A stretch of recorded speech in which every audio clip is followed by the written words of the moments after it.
I want to tell you about the Vietnam American War from the website Infowars.com. This is part 3.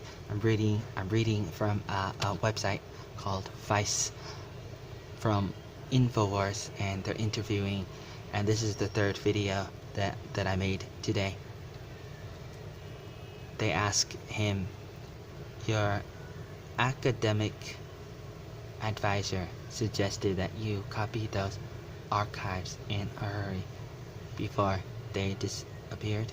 I couldn't get the documents out of my head, and I went to a couple of Vietnam War historians that I knew and tried to interest them in the project. I said, you really should get down to the National Archives and work on these, and everybody at that time, they were burnt out on the war, so tired of the war, or working on a different project, and one of them suggests that I ought to pursue it.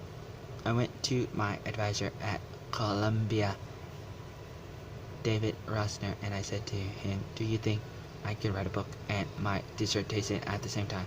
I was 200 pages in on another dissertation. He said that I was nuts, crazy. Dude, if the documents were that important, then I should get down to the National Archives and get the documents. I was just a grad student at the time. I didn't have the money for this endeavor.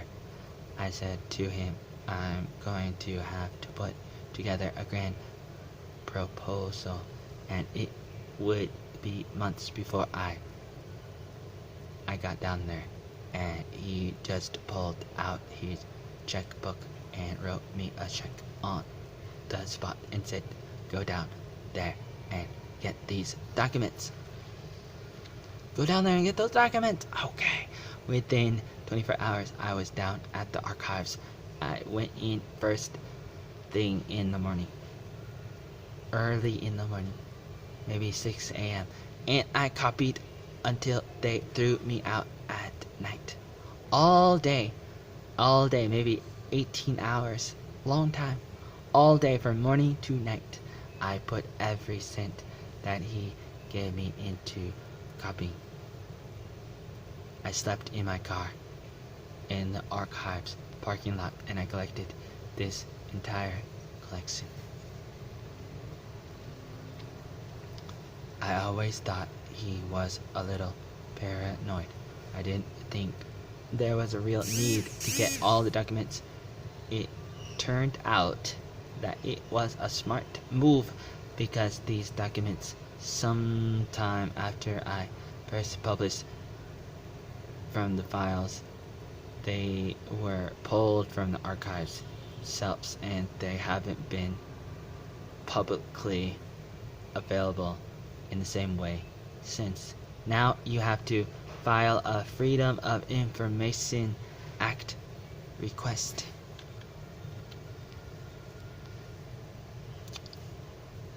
Your book describes, I think you call it, suffering on an almost unimaginable scale.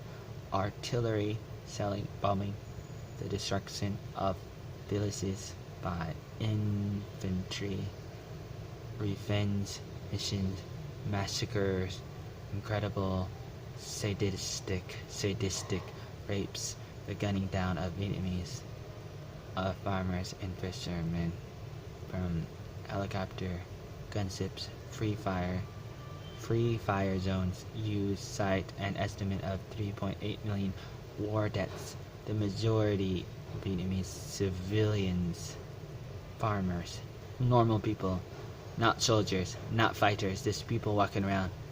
What turned so many young American men into such monsters?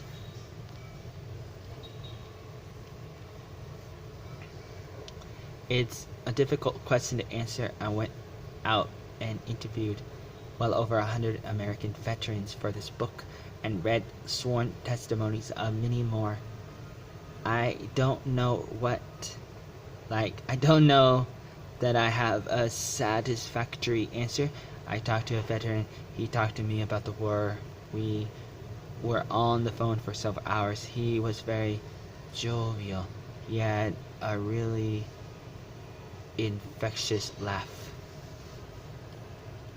But he quieted down and said he wanted to tell me a story about a member of his unit. And he talked about how they were going through a village and burning it down with standard operating procedure. And in the midst of this woman runs up and grabs this GI by the sleeve and is tugging at him and yelling at him, obviously because her home is being burned down. All her possessions are going up in flames, and she's angry, scared, upset, and he said this GI just pushed her off and then took his rifle and hit her squarely in the nose with the butt of the gun, and he said her face just erupted in blood. She was screaming, and the GI just turned around and walked away, laughing.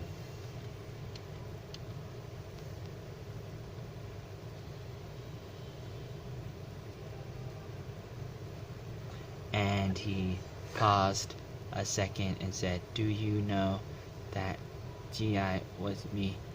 He had such a tough time figuring out how he could have done it.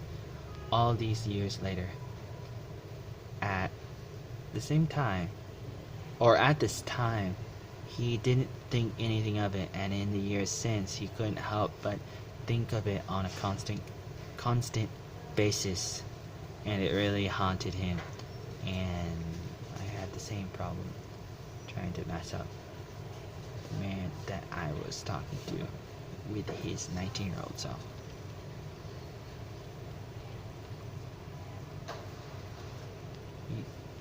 He told me about how the training that he went through dehumanized the Vietnamese to the point where they didn't think of them as human. They thought of them as they had a whole bunch of slurs.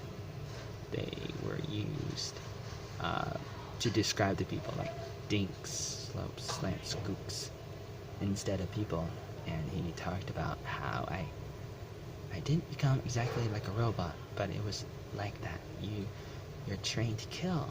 You trained to kill. It psychologically readies you for this.